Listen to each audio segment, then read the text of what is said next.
You're watching Good Day Siouxland with Nick Wilson and meteorologist Ethan Foreman. From KCAU 9 News, this is Good Day Siouxland. Good morning at 6:45 on this Wednesday morning. I'm Nick Wilson. And if you're wondering if we're going to get snow later today, well, let's turn to meteorologist Ethan Foreman for the answer. What can we expect today, Ethan? Well, right now we have some partially to completely covered roads still out there. You can see that on our Ho-Chunk Center camera by Nebraska Street and also 3rd Streets. Still quite slick out there. And we're going to be seeing some more additional snow today, about 1/2 inch to 1.5 inches expected. But the main system comes tomorrow as we see a winter storm watch in effect for Harrison County and also a winter weather advisory for areas off to our west. And this goes until 6 p.m. Friday, starts Thursday afternoon, and definitely going to be watching this carefully as we head through the next few days, as we could see as much as 4 to 7 inches down in that region. The rest of us could see 2 to 5 inches. Wind chill advisories in effect from Thursday night through Friday morning, and then another wind chill watch in effect from Friday evening all the way through Tuesday morning, with wind chills of -45 possible. I will have more details coming up in just a few minutes. Thanks, Ethan. Well, Iowa Governor Kim Reynolds gave her annual Condition of the State speech in front of state lawmakers.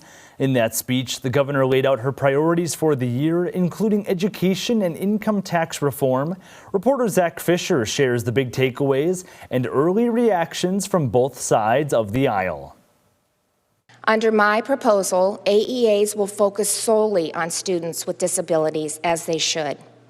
Independent oversight will move to the Department of Education. The plan would allow districts to control their special needs funds, allowing them to choose AEAs or private companies. Right now, it sounds like we are moving more and more toward even privatization of the AEAs as well.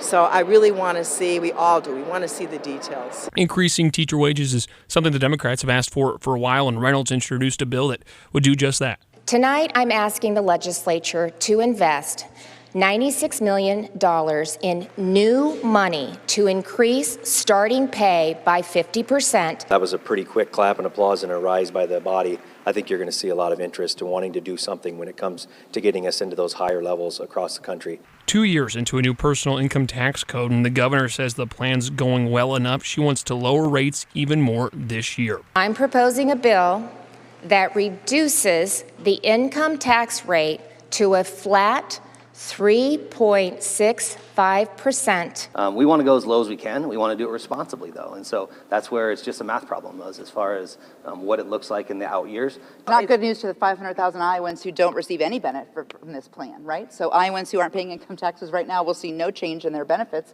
500,000 Iowans are left behind with this plan. And lawmakers say they'll be better able to gauge support for Governor Reynolds' priority projects once detailed proposals are released.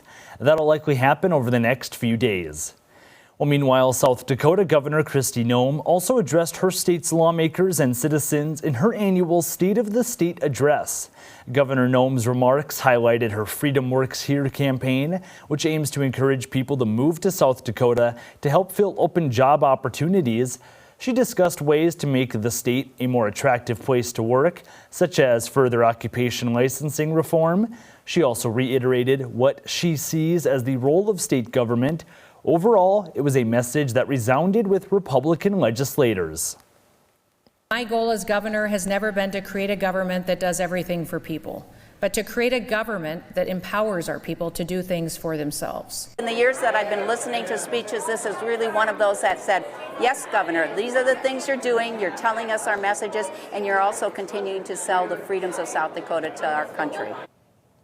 The South Dakota 2024 legislative session is set to continue later this morning. Well, now it's time to meet today's Stray of the Day, and it's Still Waiting Wednesday. Every Wednesday, we feature a pet at Sioux City Animal Adoption and Rescue who's been waiting quite some time to find a forever home. And this is Daisha, a 3 to 4 year old female American Staffordshire and Husky mix. She was found on the 1800 block of Pierce Street back in late October. The rescue says she's great with people, cats, and some other dogs. She loves long walks and knows her basic commands and has a full sponsorship. That means she'll be free to any approved home. Daisha is available for adoption now. And if you've lost your pet, looking to adopt, or you'd like to sponsor a pet for adoption, then you can visit the rescue's website. That's at SiouxCityAnimalRescue.com. And Daisha seems like a lovely dog, but I don't know if she'd be a fan of these weather conditions. Ethan, how's it looking out there? Well, we're starting to see a little bit of snow develop in places like Yankton and also Clay counties in South Dakota. We're watching this carefully, but it's not going to bring too much snow today. For most of us, generally an inch or less. But the stormcast does show that we will see that snow move in for most of us later on this morning. Again, this is not the main concern that we have, as this one will be a fast mover and not much going on for us this evening as we see a little bit of clearing develop. But unfortunately, if you are sick of the snow, I have bad news, as models have been trending upward on this next one. This next one comes in Thursday around the middle part of the day, lasts for most of the afternoon and evening and into the overnight hours. And you can see this model has brought this further north. And so because this is further north, that is increasing our snowfall totals for tomorrow, where some of us could see as much as 3 to 6 additional inches of accumulation. And by Friday afternoon, this starts to exit the region. Here's today's snowfall, again, an inch or less for most of us, but tomorrow snowfall has increased as we see a general 2 to 5 inches across the area, with some areas getting as much as 6 toward Denison, down toward Tacoma and Omaha regions. So we will be watching this carefully over the next few days. We do have a winter storm watch in effect for Harrison County in the southern part of our coverage area. Winter weather advisories off to the west. That will likely get issued for most of us later on today. Then we have wind chill advisories in effect from midnight Thursday through noon Friday, and then a wind chill watch to follow, where wind chills could be as cold as minus 45 all the way from Friday evening all the way through Tuesday morning. So a long duration event. Your 9-on-9 forecast shows those highs dropping down to 0 on Saturday for a high. Record cold high temperatures possible both Sunday and Monday. Then we slowly warm up next week. Thanks, Ethan. Well, now let's turn to sports, where the weather put the shutdown on high school hoops in Siouxland, but there was still plenty of college-level basketball action. And Anthony Mitchell has the highlights from a couple of the region's matchups right here in your morning sports wrap. Good morning, Siouxland. For the first time since 2002, Nebraska men's basketball welcomed the top-ranked team in the country to Lincoln. The Huskers hosted #1 Purdue last night. Nebraska looking to defeat the Boilermakers for the first time at home since 2019. Nebraska bringing the energy in the first half. Rink masked, banking in the layup. Huskers out to an early 8-2 lead. Boilermakers, though, getting back on track. Mason Gills capitalizes on the corner three. That gets the #1 team in the nation back within one. 12-11 Huskers, 7 minutes remaining, all Nebraska. Keisei Tominaga spots up, buries this one from beyond the arc shortly after. Guess it, Tominaga again, he's on fire. Big first half from the senior to put Big Red back out in front. Nebraska with plenty of momentum. Capped off with the Juwan Gary and one. That one gets the crowd going wild. Nebraska up 41-30 at half. Huskers, their first win over a #1 ranked team since 1982, defeating Purdue 88-72. Now to the Big 12, the Iowa State Cyclones had a similar opportunity to pick up a statement win over a ranked opponent, taking on conference newcomer and #2 Houston at Hilton Coliseum. ISU remains in search for its first conference win after dropping its opener to #11 Oklahoma on Saturday. Cyclones 16-1 in December during the TJ Otzelberger era. Home team out to a fast start. Milan Momcilovic rattling in the three, part of a 7-0 ISU run to start the game. Cyclone Nation on its feet. The freshman, now he's going to find the hometown kid, Taman Lipsy, nails the triple, add that to a 10-0 run to start the game. Cyclones lead 31-21 at half out of the break. Hassan Ward gets a hand on it. They go up 41-34. Cougars continuing to claw. Jamal Shad with a smooth crossover, knocks down the jumper. Houston now in front 51-50 with a little over 3 minutes to play. Shed stepping up for another clutch bucket. Tie game with 36 seconds left, but the hero, Momcilovic, turnaround jumper, 31 seconds remaining. Cyclones upset Houston and hand the Cougars its first loss, 57-53.